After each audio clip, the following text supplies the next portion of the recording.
My name is Ron Haskins, along with Belle Sawhill, who's playing hooky right now, I guess.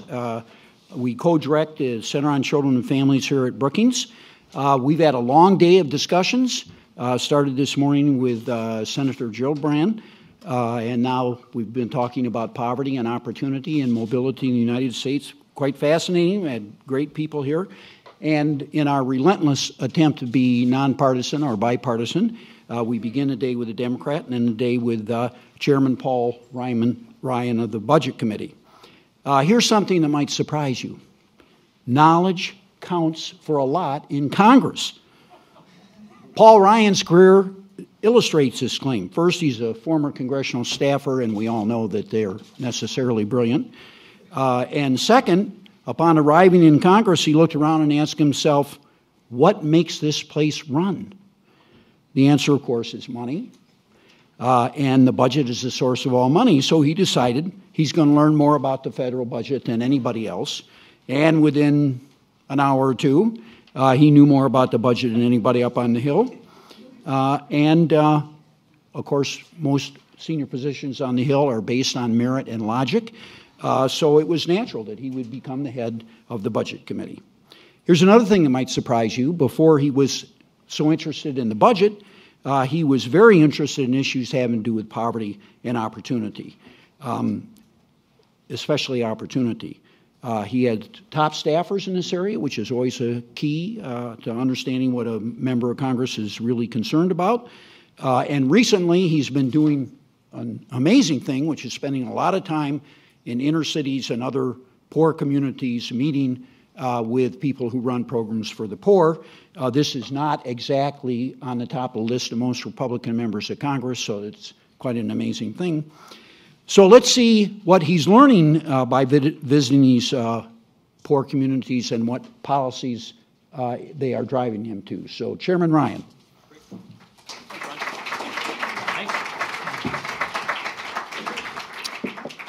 Thanks so much, Ron. And I saw Belle, there's Belle right there. I saw Belle over in the hallway, and she and I and Ron had a great talk the other day. I'm a big fan of what they do in their work. And I want to thank you for coming up. I used to come to Brookings and crack these jokes about coming out of the incubator and the cocoon of the conservative think tank area, but this is like my 5th time in this very room, I think. So I don't think I can crack those jokes anymore. I feel comfortable coming over here these days. Don't hold that against me, though. Yeah, right, exactly. I even made it through your report on social mobility, the whole thing. It came out 6 years ago. I read it last week. But I'm grateful you invited me here, too, and I'm very pleased to see this conversation occurring. Now, Ron and Belle, they asked me to talk about 2 things. First, how do I see the issue of opportunity? Second, what are some ideas to increase opportunity? In other words, what is opportunity and how do we get more of it? Here's how I see it. Behind every opportunity is someone who takes a chance. You mentor a child. You advise a student. You hire somebody. 2 people, normally strangers, they form a bond, and they work together to create value, to spread knowledge, to help each other. So I would say that the key to opportunity is trust. And government, when used wisely, can increase that trust. Take one example, interstate highway system. That's something we all could agree on. Of course, the federal government should build the interstate highway system because that would actually encourage interstate commerce. And it did for a simple reason. It got people to interact. And the more people interact, the more they trust each other. And as we all know, where there is trust, there is collaboration. Where there is collaboration, there is economic growth. So, to me, when it comes to judging a particular policy reform, I've got a really simple test. Does it bring people together or does it pull them apart? Does it increase trust and collaboration or does it stifle them?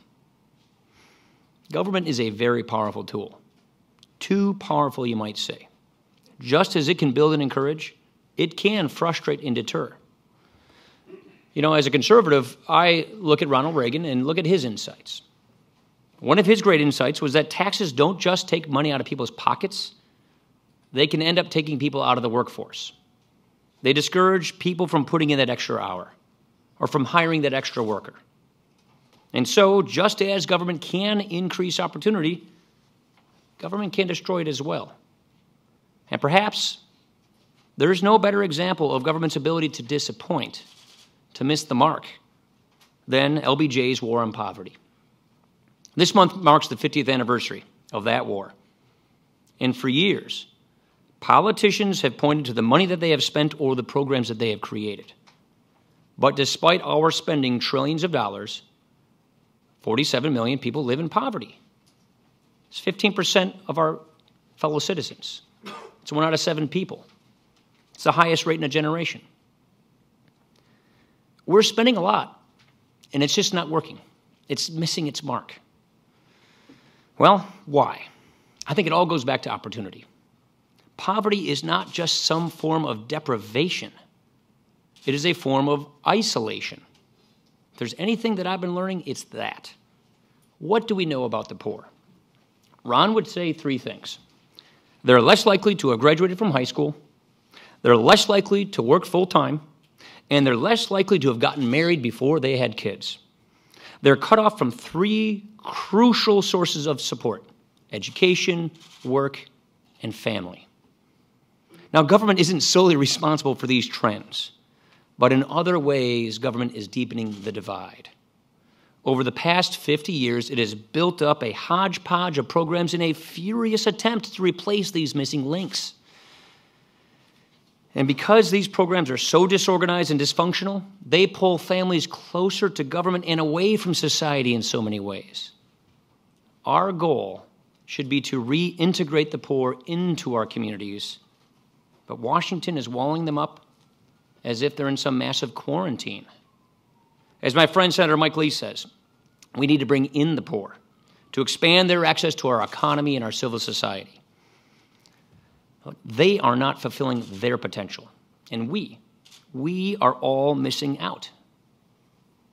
We have to remember that poverty is not some rare disease from which the rest of us are all immune. It is but the worst strain of a widespread disease, otherwise known as economic insecurity.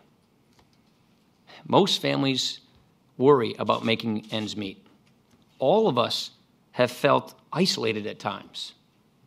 That's why concern for the poor, it is not some policy niche. This cannot be some box checked on some new contract with America. This goes to the very, very heart of the American experiment itself. So, how do we bring in the poor? How can the federal government help? I'm afraid I don't have all the answers, but a little humility in Washington might be a good start.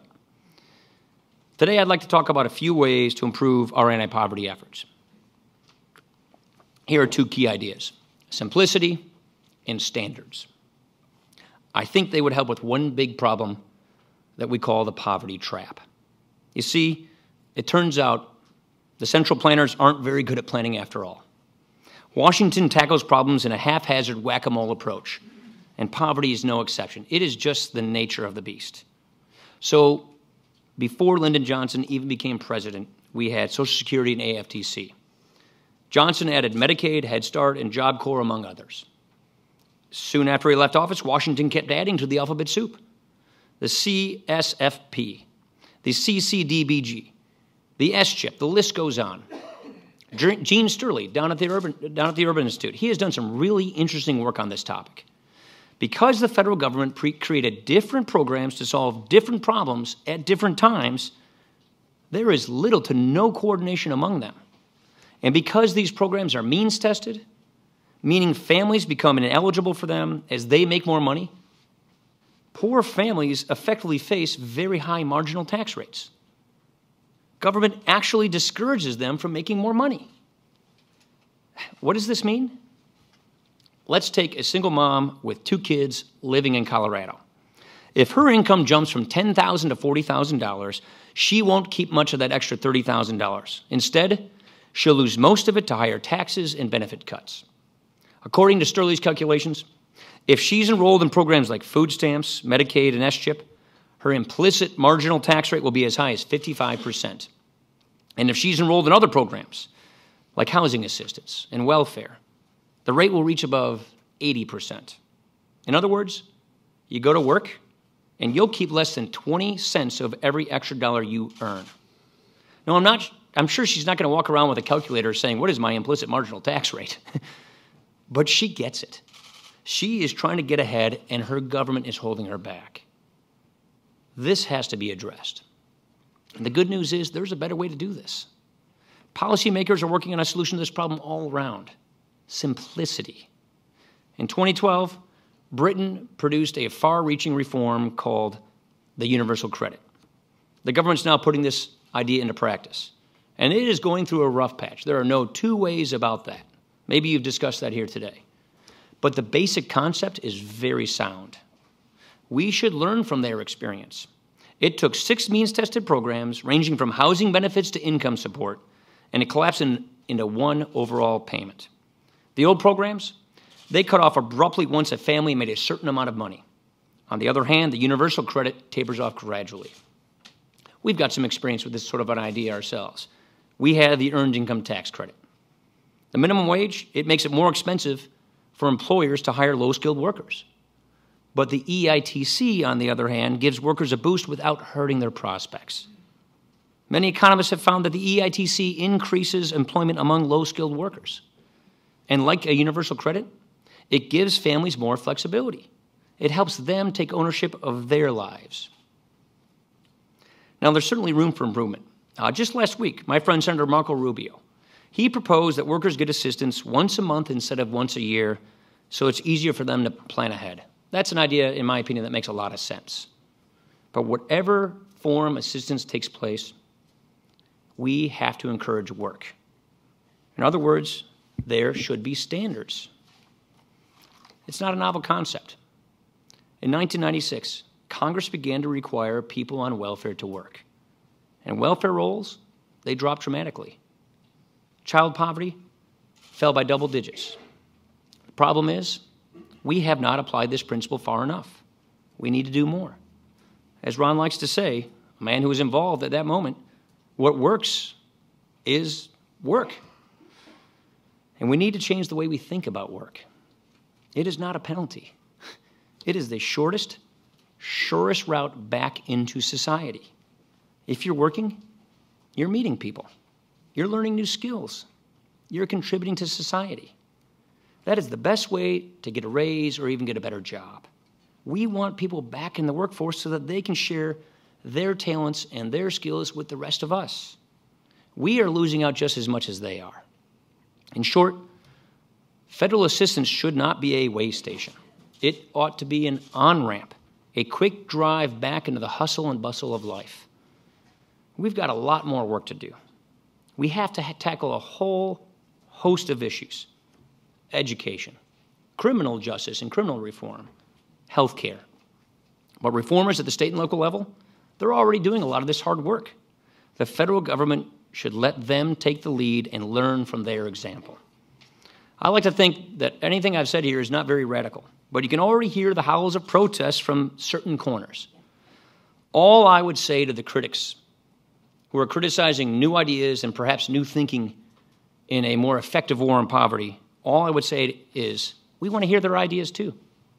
Good intentions are not enough. Concern for the poor?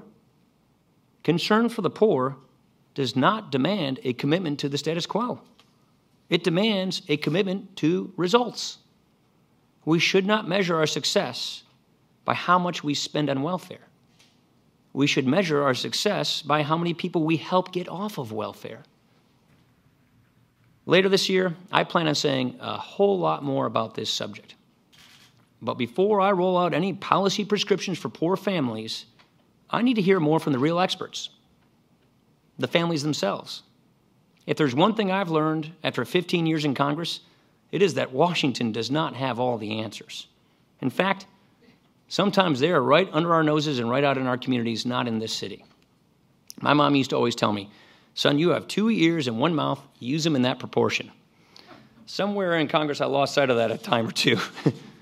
But I think all of us who care so deeply about this issue, not as a niche, but as part of the growing American experiment, we have to heed that kind of advice. Just as we need to run the numbers and study up on the issues, we need to listen to the people we are trying to help, because they're the people on the front lines. Only the people in the community can solve the problems facing their community. And trust, that is the bedrock of opportunity. And the federal government, it has to trust them. With all due respect to all the brilliant minds here at Brookings and those lesser lights over on Capitol Hill, we need all hands on deck. We need to enlist these poverty fighters, the people who never come to Washington. We need to enlist these community leaders and these working families in the real war on poverty. There is only one way to beat poverty, and that is face-to-face. For too long, too many people have watched this effort from a distance. You know, it's like this. They've said to themselves, I'm working hard, I'm paying my taxes, government's going to take care of this. And in so many ways, the government has reinforced and encouraged this view. That's not going to cut it anymore. We need everyone to get in this game. We need everyone to get involved, person to person, community to community, face to face. And the truth is, when you're helping people in need, you're helping yourself. So if we reintegrate the poor in our communities, we will reinvigorate our country overall. Because a country with healthy, growing families will have a healthy, growing economy. We will all benefit from the economic and personal growth. At its best, collaboration does not just build a growing economy, it builds character. It makes us better people. It will make us a better country. So Ron and Belle, I want to thank you for your invitation. I enjoy the conversation we're about to have. I look forward to it. And I think that it's vital that we make every single citizen, every single one of them, a full participant in the American experiment. And if we have a vibrant battle of ideas on how best to achieve these outcomes, we will get there and we will make this moment what it is. Thank you very much. Appreciate it.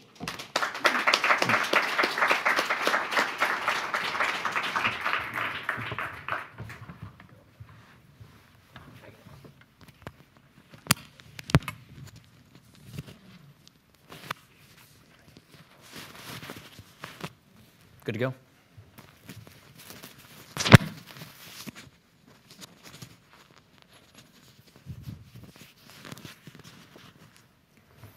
Thank you. The interesting remarks. I bet a lot of people in the audience are reflecting on them and thinking about the questions they'd like to ask you, but I'm the one that gets to ask you the questions. So a lot of what you say has a ring of what in the old days used to be called compassionate conservatism. Are you a compassionate conservative, and what is a compassionate conservative? I don't like that term or the premise of it because it presumes that conservatism itself is not compassionate. So I'm not a big fan of the term compassionate conservatism. I believe that conservatism, as I understand it, otherwise probably known as classical liberalism, is the most compassionate form of government because it respects the dignity of the individual. Its goal and attempt is to help the most people have the best life and to reach their potential. We have to fight for better ideas to make sure that we realize the American experiment. What is that to me? The condition of your birth does not determine the outcome of your life. That's what I was raised, growing up in a small town Irish Catholic family, from immigrants that came over from the potato famine. That's the American idea as I understood it. My big fear, you, Belle, everybody around here has documented this so well. Stuart over at Heritage is we're starting to lose sight of that. We're losing not only mobility, we understand that, but whole generations of Americans don't know what this is. And when you explain it or tell it to them, they don't think it's for them. That's a problem. And I do believe that conservatism is the best answer for this. Otherwise, I wouldn't be who I am. But I know the answer to this next question, but it'll get a laugh anyway, and I think it expresses what many on the left think about compassionate conservatism. Tony Blair said, the only difference between compassionate conservatism and conservatism is that under compassionate conservatism, they tell you they're not going to help you, but they're really sorry they're not going to help you.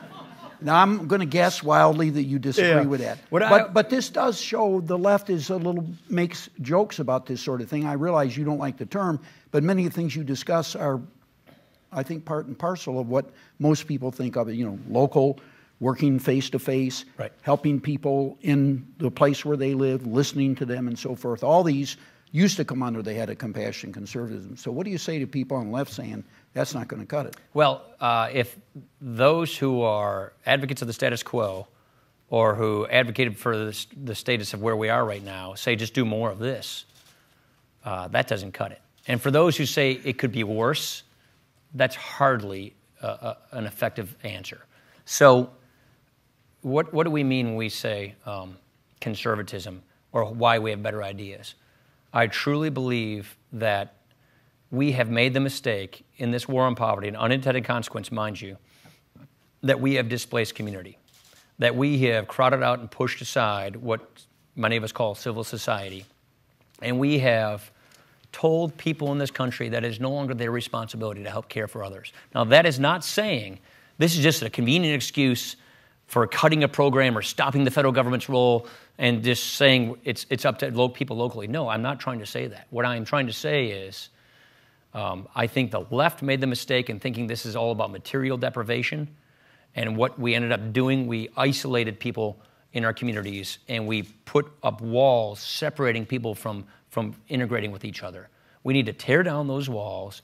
We need to look at how these programs are actually doing harm, trapping people in poverty, and how we can refocus on an agenda of upward mobility, of turning that escalator back on and getting people back into life. Now, I always hesitate to say this because as a person in government, it sounds preachy, but you cannot ignore the culture. Look, you've written all this stuff about marriage, about the breakdown of family. These things cannot be ignored. But it is not somebody in Washington who's going to solve that. That is our culture. That is our communities. That is our churches. That is our media, everything. But as conservatives working in government to make a difference, we can remove a lot of barriers that are harming our culture. We can move a lot of barriers that are slowing down income mobility, that are harming economic growth and opportunity. And those are the kinds of things that I think we should focus on. That, to me, is what a proactive, positive, conservative solution would look like. Republicans are intent on making government smaller, and this means they cut programs. Many people see you as a hero because you've been a leader in this movement and tried to balance the budget and cut programs, and we have indeed cut programs. Do you think, is that a necessary part of your war on poverty, of your attempt to help poor people, to cut programs? It has nothing to do with a line on a spreadsheet. It has nothing to do with what the number ought to be. It has everything to do is this working or not? And working meaning, are people getting on with their lives and hitting their potential? Are people having the best chance to make the most of their life in this country and society? And I do believe that freedom, free enterprise, brought forth by keeping government limited is the way to go, is the way to maximize that. Now, that doesn't mean that we believe in no government. What that means is we believe in a government that is effective. We believe in a government that looks to its role and does that very effectively, and we are not doing that. We're biting off more than we can chew. We're crowding out civil society. We're presuming that we can replace these missing links in society that just can't be replaced by anything other than, family. And so I look at this fight we have, because I do believe we will lose this century as an American century if we go down the path we are on. It doesn't matter whether you read Charles Murray or Bob Putnam or any of these folks. We have a dangerous demographic, a dangerous trajectory we are on in this country. The budget's part of that. The entitlement and debt explosion are part of that. The economy and slower economic growth are a big part of that. But the greatest casualty of this dangerous trajectory are the least among us, the poor who are being trapped in poverty. And so I really believe we need to take a look at this. And when we apply our principles, liberty, freedom, free enterprise, self-determination, subsidiarity is a term people of my faith use, along with solidarity and community, you can have a rich, vibrant mosaic of a society where people can really make the most of their lives, where we can get back to those days of upward mobility, where people come to this country or are born in this country and say, you know what, I can make it, I can do it, I can be who I want to be. We can get there if we really compete for these outcomes. And if we measure all of this stuff by how much money we throw at it, what the spreadsheet looks like, how many tax dollars you can put into something, we will miss the mark. But if we measure based on outcome and results, then I feel like we can make a difference. So let's assume you're right, and that the real problem is government and too many programs and removing too much authority and responsibility from local levels and churches and so forth.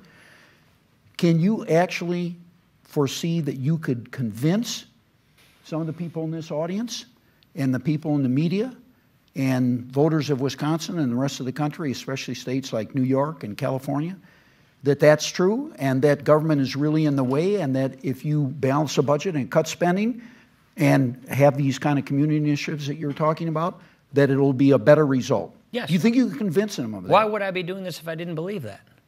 Well, there are a lot of people that do that. There are a lot of people. I mean, honestly. Some people call it a heroic act to know that you probably can't convince people, but you know you're right, and you're going to try to explain I'm not it to one of them. those people who likes, look, a friend of mine once said, you don't want to be sitting on your front porch in your rocking chair with your grandkid on your knees saying, you know what, granddaughter, I want you to know while America went to hell in a handbasket, I just want you to know I voted no every step of the way. I do believe that a majority of Americans understand that what's going on today is not working, that our society is fraying at the seams, that we have to do something different, that the status quo isn't working, and that I think new ideas based on these ideals that were the founding principles of our country that made us so special and great in the first place, I really do believe that a majority of Americans can warm to this, can agree with this, can embrace this. If I didn't believe that, why would I be doing this? I mean, what's the point? So do I believe that the principles of welfare reform, which were majoritarian principles in 1996, can be that way again? Yes, they were. The results were very effective. Do I believe that Americans want able-bodied people to have a better chance at a better life?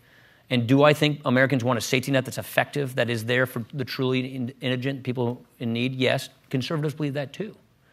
So I think what happens in these debates is we just caricaturize each other. We just lump somebody into a caricature, as in, this is a liberal who just cares nothing about growing government and taking power from people and debt and deficits and blah, blah, blah, blah, blah. Or this is a conservative who's heartless, who doesn't care, who just wants, to help the rich, who just wants, no government. You know what? It's probably somewhere way in the middle between those two spheres. And so I think if we just rely on these caricatures, we'll just do this the whole time. We'll just smash against each other. But if we actually have an adult conversation about how to restore economic mobility, a conversation about our culture, which is inherently non-government, I think that's pretty important. I think we can make a difference. And I do believe that a majority of Americans still believe in the American dream, the American idea, and if they knew they could do something to make a difference in their communities and help advance it, they'll do it. And I do believe that this can be done. Yes, I do. Okay, so I'm going to end by inviting you back to Brookings. When you get ready to say exactly what your agenda is going to be, as you promised during the speech, I hope you'll come back here and tell a big audience. I suspect we'll have an even bigger audience to hear the specifics that you'd like to. After Heritage, right, Stuart? Yeah. No, before Heritage. So thank you so much for coming. My pleasure. It was Thanks wonderful. for having me. And please join me in thanking Chairman Ryan. Thanks.